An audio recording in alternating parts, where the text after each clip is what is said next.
जय माता दी। मेरे सभी प्यारे दोस्तों, मैं लक्ष्मी शर्मा बड़ों को चरण स्पर्श, छोटों को प्यार और बराबर वालों को दिल से नमस्कार करती हूँ।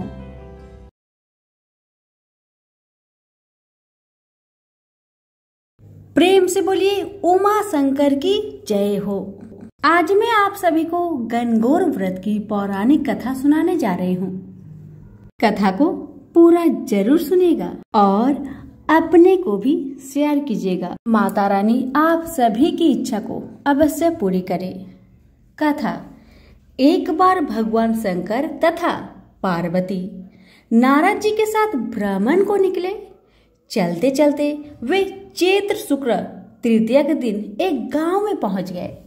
उनके आगमन का समाचार सुनकर गांव की श्रेष्ठ कुलीन स्त्रियां उनके स्वागत के लिए स्वादिष्ट भोजन बनाने लगी।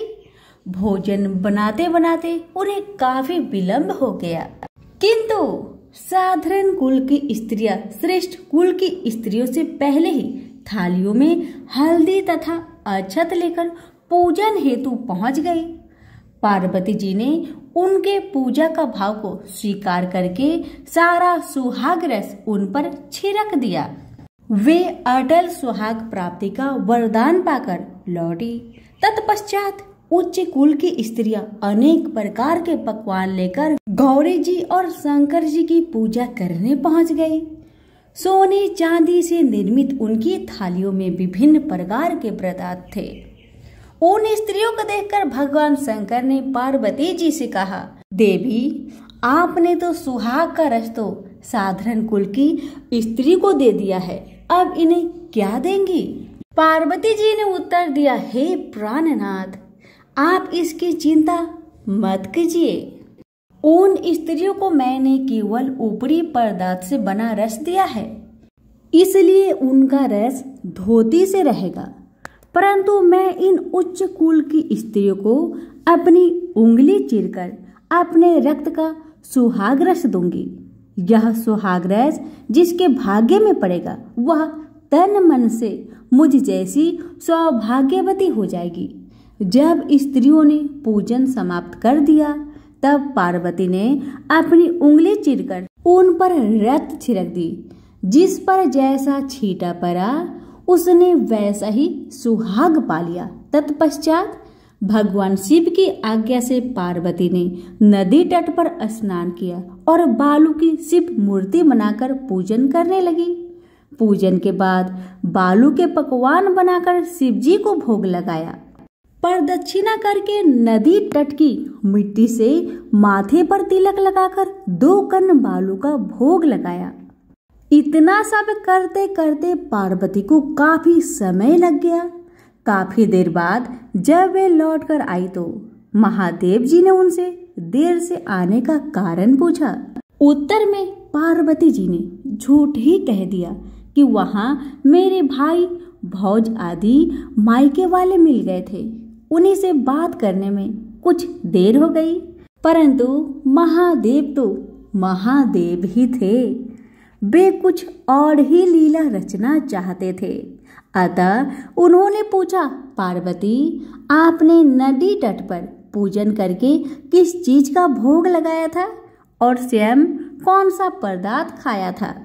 पार्वती जी ने पुनः झूठ बोल दिया कि मेरी भाऊजी ने मुझे दूध भात खिलाया, उसे खाकर मैं सीधी यहाँ चली आ रही हूँ। ये सुनकर शिव जी भी दूध भात खाने की लालच में नदी तट की ओर चल दिए। पार्वती जी दुविधा में पड़ गई। तब उन्होंने मौन भाव से भगवान भोले शंकर का ही ध्यान किया और प्रार्थना की, हे भगवान, यदि मैं आपकी अनन्य दासी हूँ तो आप इस समय मेरी लाज रखिए। यह प्रार्थना करती हुई पार्वती जी भगवान शिव के पीछे पीछे चलती रही। उन्हें दूर नदी के तट पर माया का महल दिखाई दिया। उस महल के भीतर पहुंचकर वे देखती हैं कि वहां शिव जी के साले तथा सलहज आदि सब परिवार उपस्थित है।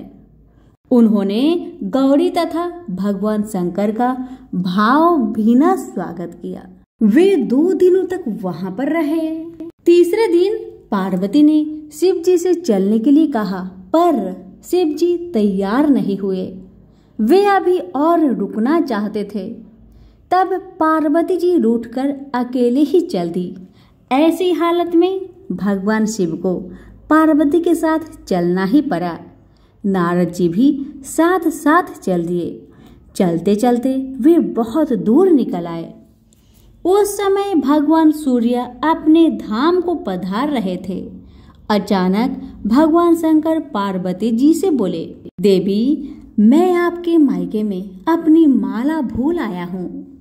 ठीक है, मैं ले आती हूँ, पार्वती जी ने कहा और जाने को तत्पर हो गई। परंतु भगवान ने उन्हें जाने की आज्ञा न दी और इस कार्य के लिए ब्रह्मपुत्र नारद जी को भेज दिया। परंतु वहां पहुंचने पर नारद जी को कोई महल नजर नहीं आया। वहां तो दूर तक जंगल ही जंगल था, जिसमें हिंसक पशु विचर रहे थे। नारद जी वहां भटकने लगे और सोचने लगे कि कहीं वे किसी गलत स्थान पर तो न आ गए। मगर उसी समय बिजली चमकी और नारद जी को भगवान शिव की माला एक पेड़ पर टंगी हुई दिखाई दी। नारद जी ने माला उतार ली और भगवान शिव के पास पहुंचकर वहां का सारा हाल कह सुनाए। तब भगवान शिव हंसकर कहने लगे, नारद, ये सब पार्वती की ही लीला है। इस पर पार्वती जी बोली, मैं किस योग हूँ? तब नारद जी ने अपना सिर झुकाकर कहा, माता, आप पतिव्रताओं में सर्वश्रेष्ठ है। आप सौभाग्यवती समाज में आदि शक्ति है। यह सब आपके पतिव्रत का ही प्रभाव है। संसार की स्त्रियां आपके नाम स्मरण मात्र से ही अटल सौभाग्य प्राप्त कर सकती है और समस्त सिद्धियों को बना तथा मिटा सकती है। तब आपके लिए यह कर्म कौन सी बड़ी बात है? महामाये, गोपनीय पूजन अधिक शक्तिशाली तथा सार्थक होता है।